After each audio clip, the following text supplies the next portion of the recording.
The storm had rolled in faster than anyone expected. Rain lashed against the sidewalk as Claire Hawthorne, one of the city's most feared female CEOs, rushed out of a community meeting she rarely attended. She was heading toward her car when she heard a tiny voice, shaking, afraid. "Ma'am, I can't find my daddy." Claire froze. A little girl stood barefoot near the bus stop, clutching a soaked stuffed rabbit. Her cheeks glistened with tears, her voice barely carried over the wind. "Where did you last see him?" Claire asked, dropping to her level. "There, in the woods. Daddy went to find our dog. He told me to wait, but he never came back." A sudden bolt of fear sliced through Claire. Those woods were deep and dangerous during storms. Without thinking, Claire grabbed her coat, wrapped it around the shivering child, and lifted her into her arms. "Show me," she said, voice steady but heart racing. The girl pointed toward the dark tree line. Claire didn't hesitate. She ran, heels sinking into mud, rain soaking her hair, guided only by the little girl's trembling hand around her neck. Branches cracked, lightning flashed, and every instinct told her to turn back. But something about the child's trust, simple, fragile, desperate, pushed her forward. Then they heard it.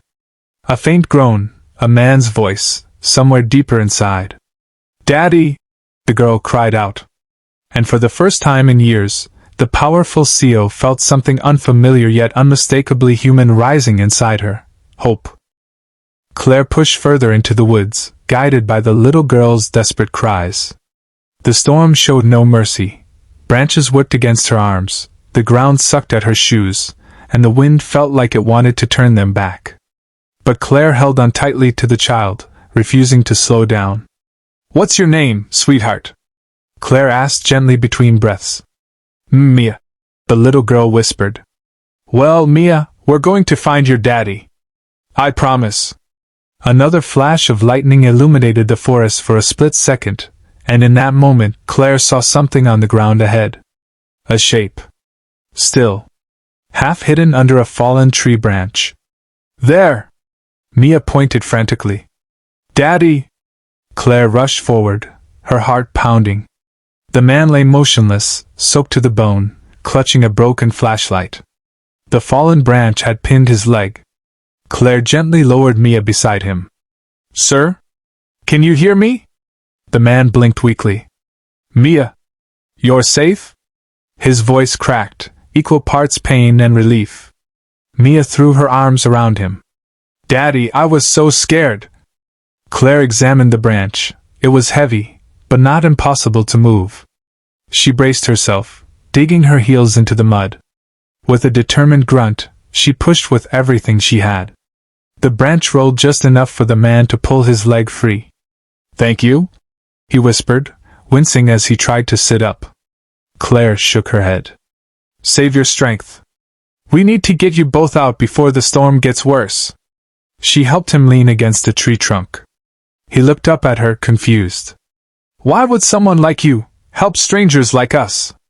Claire paused, rain dripping down her face. Because no one had done the same for her once. But she didn't say that. She simply said, "Because she asked?" The storm raged harder, forcing Claire to shield Mia with her body as she helped the injured father stand. His legs shook violently, unable to bear his weight for more than a moment. Claire glanced at the sky, dark, angry, unpredictable. They needed shelter fast. "There's an old ranger cabin not far from here," the father murmured. "I passed it on the way in." "Good," Claire said firmly. "We'll get you there." But the forest floor had turned to sludge, and every step felt heavier than the last. Claire wrapped the man's arm over her shoulders, practically carrying him while Mia clung to her other side. "You're strong," Mia whispered. Claire nearly laughed. "Only today, sweetheart." They trudged through the storm until, through the sheets of rain, a small wooden structure appeared. Its roof sagged, windows cracked, but it was shelter. Inside, Claire settled the father against the wall. Mia immediately knelt beside him, wiping rain from his forehead with her tiny hands. Claire scanned the room, old blankets, a rusted lantern, a few broken chairs. She grabbed the driest blanket and wrapped it around the man. "You're going to be okay," she assured him.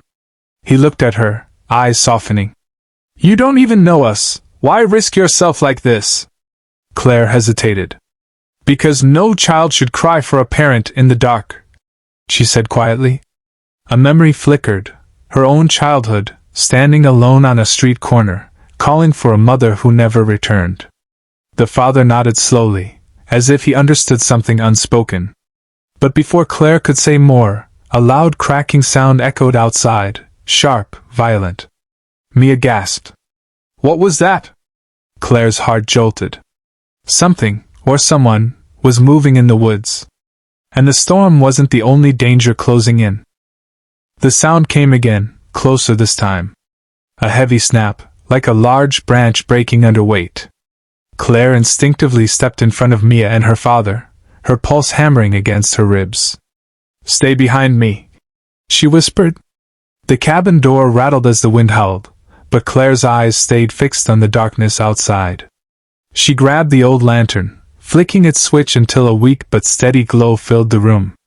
Mia tugged at Claire's coat. "Is it an animal?" "Maybe," Claire said softly. "But we'll be okay." Another thud. This one right outside the door. Claire swallowed hard. She wasn't a fighter, she wasn't a hero, she was a CEO who spent most days behind glass office walls. But tonight, none of that mattered. Someone needed her. She lifted the lantern and inched toward the door. The father tried to rise, wincing. "Be careful." Just as Claire reached for the handle, the door burst open with a loud crash. The lantern flickered wildly.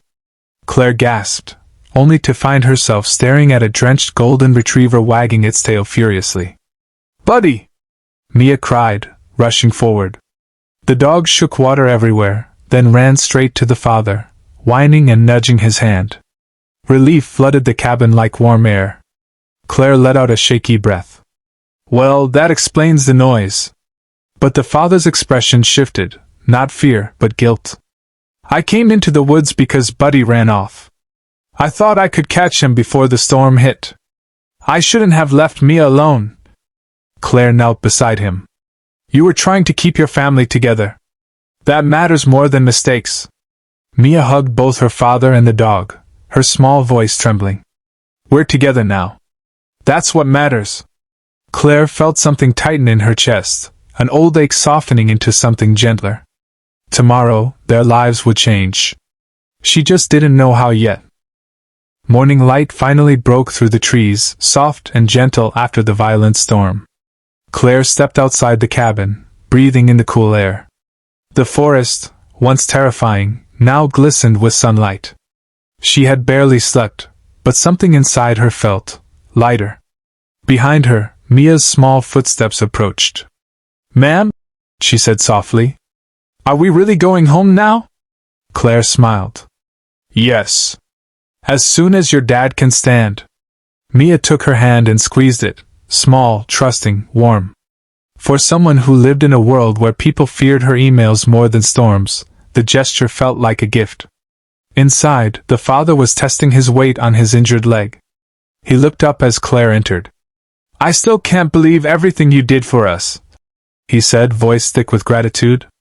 "Most people would have walked away." Claire shrugged, trying to hide the emotion in her chest. "Most people underestimate what a scared child can make them do." He laughed weakly. "Well, you didn't just save me. You saved Mia from losing the only family she has left." Claire froze. "Her mother. She passed away last winter." A quiet sorrow filled the room. Claire looked at Mia, bright-eyed, brave, motherless, and felt a familiar ache. She knew what it was like to grow up missing someone who should have stayed. "I'm sorry," Claire whispered. The father nodded. "Life hits hard. But yesterday, you reminded me there's still good out there." As they prepared to leave, Mia wrapped her arms around Claire in a tight hug. "You came for us," she said. "I'll never forget." Claire's throat tightened. "Neither will I." Hours later, after dropping them safely at the clinic, Claire walked back to her car with a heart she barely recognized. Lighter, fuller, alive. Helping them hadn't just saved a family. It had saved a part of her, too,